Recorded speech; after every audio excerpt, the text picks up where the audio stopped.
Election Day, November 5th, now just 7 weeks away, and early voting is set to begin this month. So with that in mind, we're going to tell you that today is actually National Voter Registration Day. Get your affairs in order, people.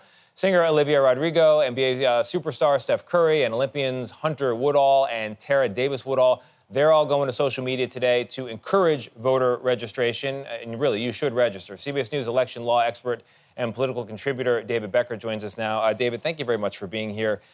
So the Constitution gives the power to run elections to the states, and then the states work out with some federal support and ceilings and floors, registration rules, absentee rules, mail-in balloting rules, and early voting rules. Do I have that right? Yeah, that's exactly right. Basically, in every state, they run elections, so wherever you live is going to define exactly how you register, exactly what your options are to vote. The good news is that it's easier to register than ever across the United States. Almost all states offer, for instance, online voter registration.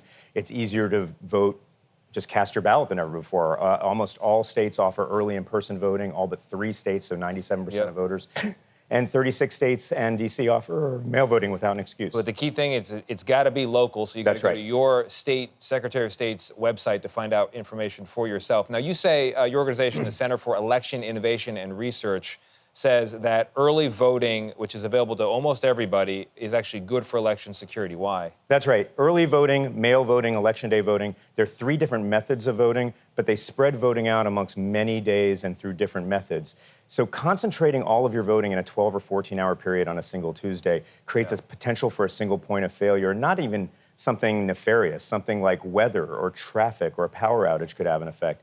So having it spread out over various different modes of voting over several days really creates resilience in the system, and everyone should know that any one of those methods that they choose, early in person, mail voting, or election day, it's secure. Let's linger on mail for a second, because the vicissitudes of the U.S. Postal Service, I mean, I don't know when birthday cards are going to arrive when I send them. So what do people need to know to make sure their ballot gets counted mail-in? Well, if you want to vote by mail, that's fine. What you should do is make a plan and do it early. Make sure you request that ballot early.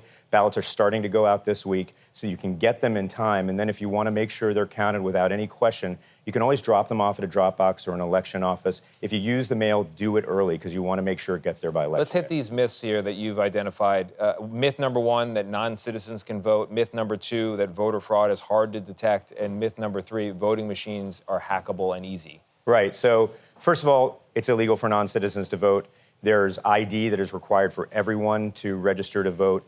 And if you think about it, the penalty for non-citizen voting is extremely high. It's jail and deportation.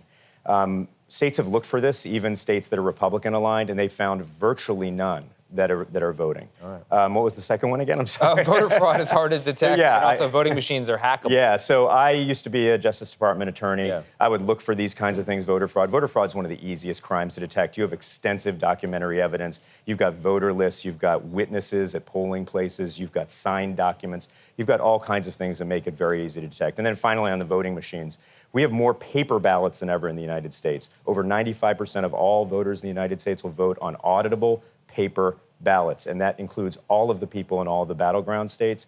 So what happens in those states is those ballots are counted by machines, but then they're checked by hand afterwards to make sure the counts are accurate. So even if there was a malfunction, then those ballots are still going to be counted accurately. There is a backup. Voting in America is kind of complicated. I got a lot of papers here, but people can go to vote.gov for some pretty straightforward information about how to Right, go to vote.gov today and check your registration and register to vote. All right, do it. David Becker, thank you very much.